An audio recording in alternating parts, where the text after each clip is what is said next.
Assalamualaikum warahmatullahi wabarakatuh. Jumpa kembali dengan saya Angjay dari Padepokan Sangyang Sirah Ujung Kulon untuk Nusantara, dari Sabang sampai Merauke. Berbeda-beda tetap satu, Bhinneka Tunggal Ika, NKRI, harga mati. Biasa kita santai ngobrol, barangkali selama ini ada yang merindukan saya karena sudah lama tidak bikin konten. Maaf, ini saya pakai kacamata karena silau, lagi kena penyakit sakit mata, tidak bisa melihat yang cahaya-cahaya, agak silau. Bukannya lagi bergaya, bukan.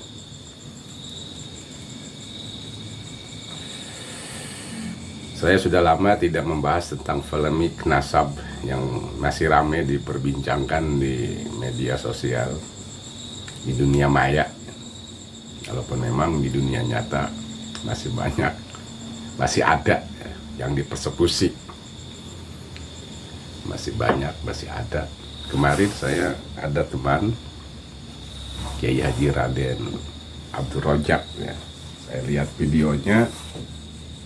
Sebetulnya saya udah malas membicarakan masalah nasab ini karena hanya menimbulkan fitnah semakin ini saja. Karena ini melihat tidak sadar-sadar juga. Saya sudah berapa kali masalah kajian nasab ini adalah tentang keilmuan. Jangan suka di-framing. Kita harus legowo menyikapinya dengan cinta, bukan dengan sentimen. Berkali saya katakan. Kenapa? Saya merasa kasihan teman-teman saya, baik yang seagama, yang satu bangsa.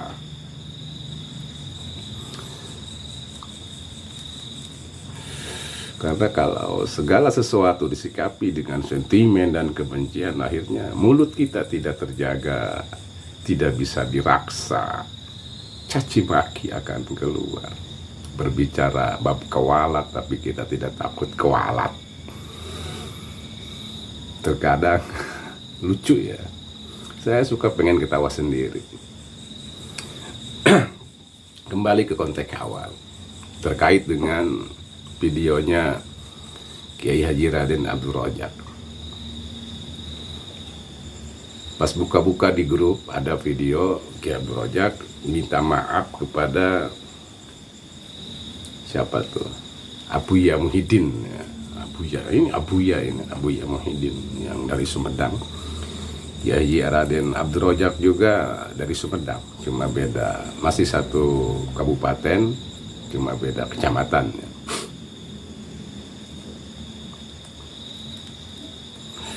Sebagaimana yang sudah viral videonya Abuya Muhyiddin, ya.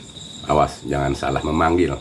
Nanti ada yang sakit hati, nanti dijemput lagi untuk minta maaf.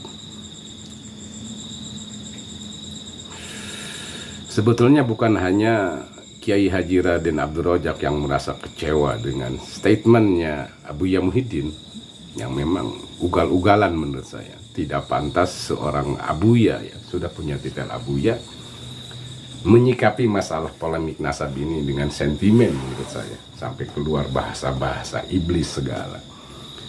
Yang bersorban berjubah itu hanya dohiriyah katanya, dalamnya adalah iblis.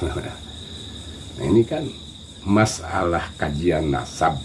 Awas ya, saya peringatkan nih, saya kasih tahu, kita jangan mudah terpancing. Maaf ini, saya hanya meluruskan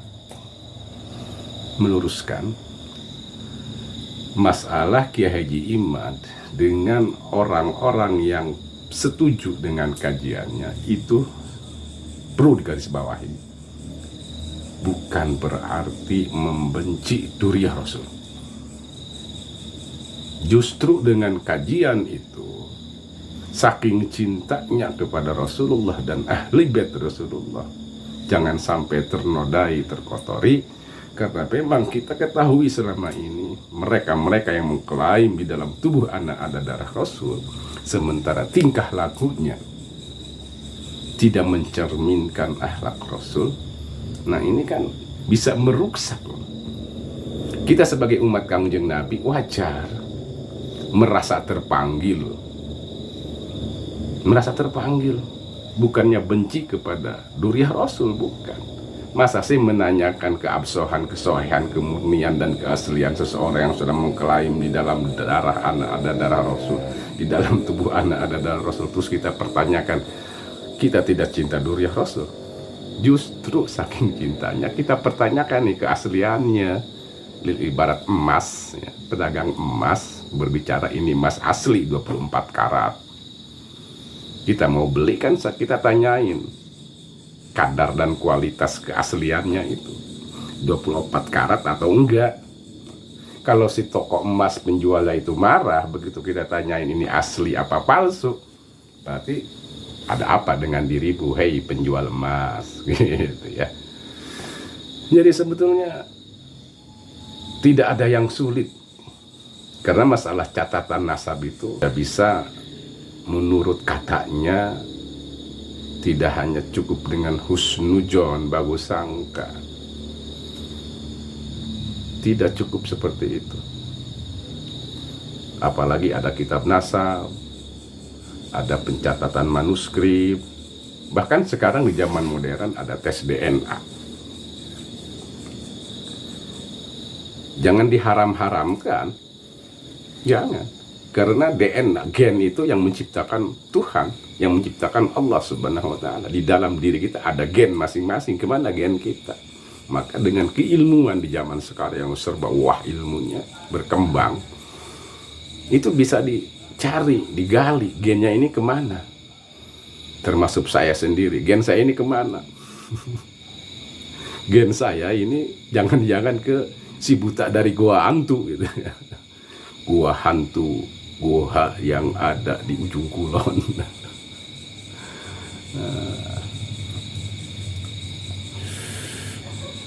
Nah, kembali lagi kepada videonya Kiai Abdul Rojak. Saya sempat kagetnya begitu saya lihat, ini luar biasa ini. Kiai Abdul Rojak sampai datang ke tempatnya Abuya Muhyiddin minta maaf. Setelah saya lihat, pelajari, itu di video itu kan ada orang-orang tuh di belakangnya tuh. Saya cermati, wah ini kata saya, ini kayaknya bukan jamaah dari Kiai Abdul Rojak, ini kayaknya para muhibbin ya. Jadi di dalam pemikiran saya ada kesannya, ada kesan persekusi yang disembunyikan terkait dengan videonya pembahasan Kiai Abdul Rojak membahas videonya Kiai Muhyiddin, yang dimana kita tahu video Kiai Haji Muhyiddin itu, maaf bukan Kiai Abuya ya, Abuya Muhyiddin itu mengatakan jubah sorban iblis ya, kepada kiai-kiai yang mempermasalahkan nasab para habaib. Itu aja intinya. Sama Kiai Haji Abdul Rojak itu dibahas lagi di dalam videonya, menyayangkan sebetulnya. Poinnya itu menyayangkan kepada Abuya Muhyiddin. Loh katanya, kok bisa ya sekelas Abuya berbicara seperti preman. Preman juga bisa berbicara seperti, emang betul. Jadi wibawa, keilmuan dan karisma kita itu, kalau memang kita sudah diabuyakan, itu kan kelasnya udah lain. Jadi ngomong itu hati-hati, harus punya etika. Punya etika. Kalau preman wajar ngomong gitu. Nah itu mungkin tidak terima. Saya yakin sepenuhnya dia menyuruh, mungkin ya ngakunya alumni sih katanya, alumninya sampai datang ke rumahnya Ki Abdul Rojak. Jadi waktu itu saya memang meragukan video itu, walaupun memang saya salut ya kepada Kiai Haji Abdul Rojak untuk minta maaf, tapi ada penekanan. Ternyata begitu saya telepon, ini ada teleponan saya, ini suara asli ya Kiai Abdul Rojak, ternyata betul ada yang ngejemput ke sana, 3 orang apa berapa orang tuh, ngakunya katanya alumni Abuya Muhyiddin, minta klarifikasi bahwa Kiai Haji Abdul Rojak harus menghadap kepada Abuya Muhyiddin untuk meminta maaf. Nah, ini videonya, rekaman suara dari Kiai Haji Raden Abdul Rojak Sumedang. Sempat saya rekam. Ini telepon waktu ngobrol dengan saya tabayun menanyakan kejadian video itu seperti apa posisi di awalnya. Kata saya, jangan-jangan itu persekusi yang bermodus untuk, ya begitulah, kita paham. Nah, ini dengarkan ya. Ini saya memberikan penjelasan apa yang terjadi pada saat malam Kamis itu. Sambil mendengarkan ini, saya izin merokok ya. Jadi jam 1 itu ada tamu. Tamu itu menggerombol di depan gerbang karena gerbang pesantren kan sudah ditutup. Saya amati dari CCTV, ini kayaknya orang-orangnya Kiai Muhyiddin ini. Jadi saya juga belum tidur walaupun siang ada kegiatan. Sebagian anak-anak juga belum tidur, anak-anak santri. Pintar ya. Tidur anak-anak santri. Ini kalau saya biarkan, khawatir dia bergerombol sampai pagi, gak enak sama lingkungan. Dan di situ juga ada pengamanan dari pihak RW sini juga mengikuti gerakan mereka.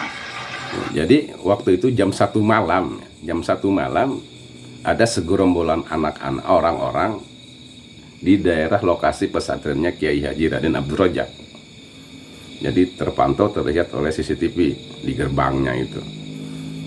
Kita lanjut ya.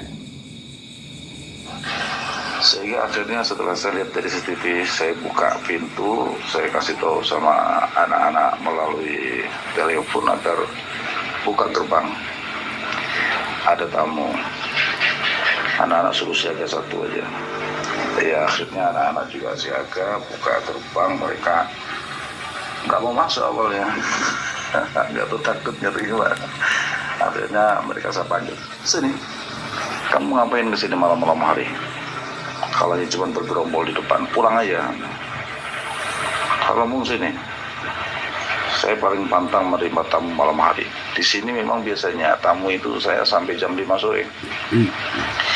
Jadi kalau ada tamu setelah jam 5 itu harus janji dulu di sini. Itu ada di pagar saya ada tulisannya itu. Ya setelah itu mereka masuk 1, 2, 3, akhirnya saya suruh masuk semua. Masuk saja, kita tempatkan mereka di aula depan ya. Masuk duduk di sana semuanya. Ya langsung ngobrol, ada apa kamu malam-malam ke sini? Ya salaman biasalah mereka, selayaknya santri gitu ya. Maaf Kiai, saya mantan santrinya Kiai Muhyiddin, bla bla bla, saya santrinya Kiai Muhyiddin, yang mau kenalkan 1-2 orang. Katanya ya. Saya mantan Kiai Haji Muhyiddin. Masa sih santri ada mantan? Mantan namanya, bukan alumni ya, mantan. Berarti ini mungkin, saya yakin ini anggota-anggota para muhib. Lanjut ya. Tujuannya hanya ingin tabayun terhadap video yang sudah viral, yang dialamatkan kepada guru kami, kan begitu. Apa maksudnya Kiai, supaya nanti tidak terjadi fitnah? Ya kita jelaskan saja, bla bla bla bla bla bla bla bla. Setelah saya jelaskan panjang lebar, ternyata nggak tahu bagaimana beli anak-anak ini punya inisiatif, Kiai, bagaimana kalau sebaiknya kita ke simpang saja ketemu Abuya, kata dia. Jadi semacam penjemputan kan tapi dengan dalih. Memang di Kiai Muhyiddin itu kalau ngaji malam hari biasanya jam 12 sampai subuh lah biasanya, apalagi kalau malam Kamis di tempatnya namanya di simpang ya, di pesantrennya itu. Itu kan. Jadi seolah kan ada penjemputan tapi seolah mengusulkan sebaiknya Kiai menghadap ke Kiai Muhyiddin untuk klarifikasi. Kita lanjut ya, tapi sampai ke sana dipaksa untuk minta maaf. Saya pikir ya kenapa enggak lah, supaya ini tidak berlarut-larut. Dan kalau malam begini kan lebih enak, sepi ya. Dalam tanda kutip sepi itu artinya di sini anak-anak juga sudah pada tidur. So, kalau siang hari pasti akan ramai, nanti tutupnya akan panjang. Ya. Nah, Siang hari itu ini akhirnya bisa saya bahaya siap untuk malam. pastikan Kiai Muhyiddin standby, dan saya tidak akan lama-lama nunggu. Pokoknya saya datang langsung ketemu beliau. Siap Kiai. Beliau, anak-anak tadi itu akhirnya ngobrol-ngobrol. Siap Kiai, sekarang ditunggu. Ya sudah. Akhirnya saya telepon driver saya untuk mengantarkan saya jam 1 lebih lah. Nah, driver datang, siap manasin mobil, saya ajak asisten saya 1 orang. Jadi saya, driver sama asisten. Hebatnya Kiai Raden Abdul Rojak ini luar biasa, gentleman, berani ya, untuk menghadapi kenyataan, mempertanggungjawabkan statementnya di video yang sudah viral. Dia hanya membawa, dia driver, supir dengan asisten, cuma 3 orang. Sementara di sana lagi pengajian. Bayangkan pengajian itu berapa banyak jemaah-jemaahnya Abuya Muhyiddin. Nah, lanjut ya.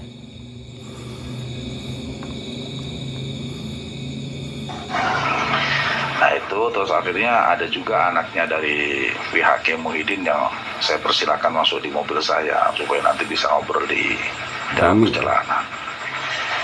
Itu saja, langsung berangkat sampai ke lokasi ya biasa dikawal karena memang di situ sudah banyak itu santri-santri yang ngumpul, jamaahnya ngumpul karena ada pengajian kan, ya banyak ratusan lah.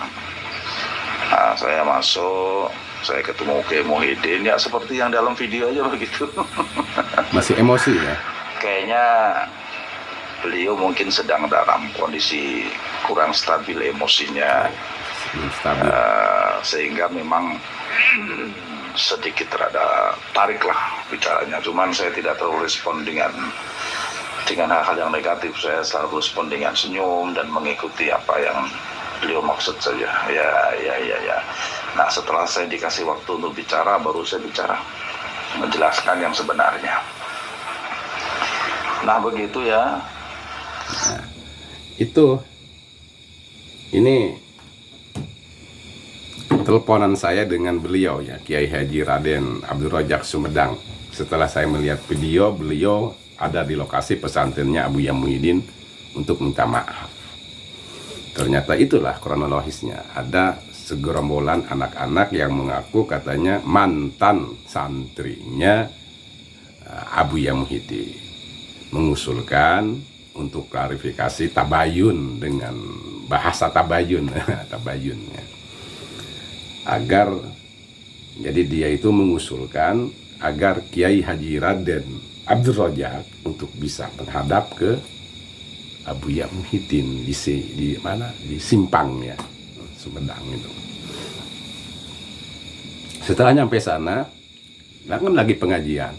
Memang pengajiannya luar biasa, jarang yang kuat, hebat ya. Makanya emang sayang, pengajian jam 12, jam 1 malam sampai subuh itu jarang yang kuat. Tapi kenapa menyikapi masalah keilmuan, ilmiah, dia menyikapinya dengan sentimen, seolah-olah ada kepentingan yang tersembunyi, tidak mau berbicara jujur. Maka saya yakinnya dalam masalah polemik ini, sekali lagi siapapun, kalau tidak menyikapi dengan keilmuan lagi, tunggu aja, akan kelihatan. Walaupun mereka orang pintar katanya, itu sebetulnya sudah memperlihatkan kebodohan sendiri. Maaf ini, kalau kita menyikapi tentang keilmuan disikapi dengan sentimen, itu kan seolah kita melihatkan kebodohan kita. Betul kan? Setuju kan? Itu. Jadi masalah-masalah kajian nasab ini sebetulnya benang merahnya di dalam imam ya, kata mereka Imam Ubaidillah. Ubaidillah anaknya Imam Ahmad bin Isa. Sementara Ahmad bin Isa yang kata mereka punya titel Al-Muhajir itu tidak pernah hijrah ke Yaman. Jadi tidak punya titel Al-Muhajir. Imam Ahmad bin Isa kuburannya ada di Irak dan tidak pernah hijrah ke Yaman. Terus yang di Yaman kuburan siapa? Allahu a'lam.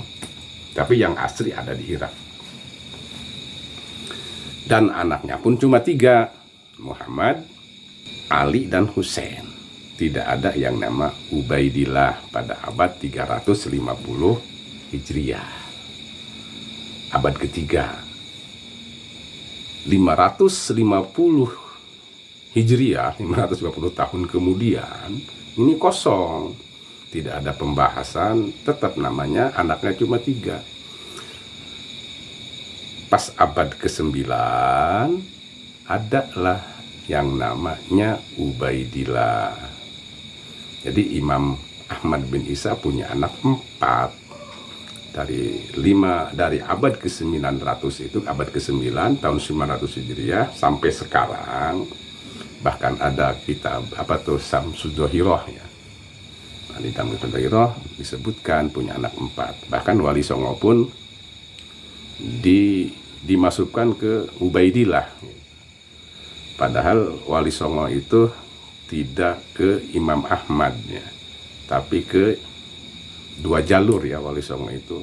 Ada yang ke Syekh Abdul Qadir Al-Jailani, kalau Syekh Abdul Qadir Al-Jailani kan ke Sayyidina Hasan.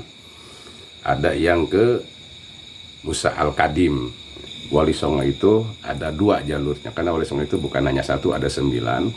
Ada yang ke Syekh Abdul Qadir Al-Jailani, ke Sayyidina Hasan. Ada yang jalur ke Musa Al-Kadim, ke Sayyidina Hussein, Said dan Sarib ya.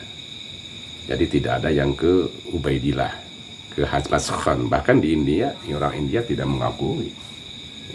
Bahkan Hazrat Khan itu katanya nggak ada, katanya gitu. Itu dapat hasil karya Batenboek dengan Snekhanjep. Di dalam kitab Samsudzohiroh ada di sana Kola van den Beek. Ya terserah itu, mau percaya monggo, mau nggak percaya monggo. Jadi syuhra wal istifadohnya itu, syuhronya itu, ramainya dan masyurnya itu di abad ke-9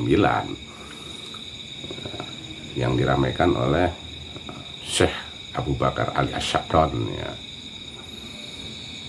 Sampai sekarang dari 900 rame, dapat 550 lagi tahun dengan 1 abad endo udah, jadi udah sampai 550 lagi. 550 tidak disebut, 550 lagi rame disebut. Timbullah Kiai Haji Imaduddin menemukan catatan di dalam kitab nasab bahwa ternyata tidak ada yang bernama Ubaidillah, anaknya Imam Ahmad bin Isa itu. Nah itu permasalahannya. Jadi kalau memang dituduh Kiai Haji Imaduddin membenci Dzurriyyah Rasul, itu nauzubillah min dzalik. Kiai Haji Imaduddin dengan para kiai, para tokoh yang mendukung kajian nasab yang digelontorkan oleh Kiai Haji Imaduddin itu tidak membenci Dzurriyyah Rasul. Justru saking cintanya kepada Ahlul Bait, cinta kepada baginda, cinta kepada Dzurriyyah, maka tidak terima kalau Dzurriyyah Rasul, nasab Rasul dikotori oleh oknum-oknum yang tidak bertanggung jawab, yang sementara akhlaknya jauh dari akhlak Rasulullah Shallallahu Alaihi Wasallam. Kenapa saya berbicara begitu? Sekarang sudah ramai kan, dari mereka-mereka yang ya, sebagiannya memang ada yang bagus akhlaknya, sebagian ada dari para habaib itu ada yang selalu ya Allah, ada yang mengklaim kalau kalian tidak cinta kepada para habaib, kalian tidak akan masuk surga, kalian tidak akan dapat tiket surga, bahkan iman kalian pun tidak sah kalau tidak cinta dan mahabbah kepada para habaib, katanya. Ini perlu digarisbawahi.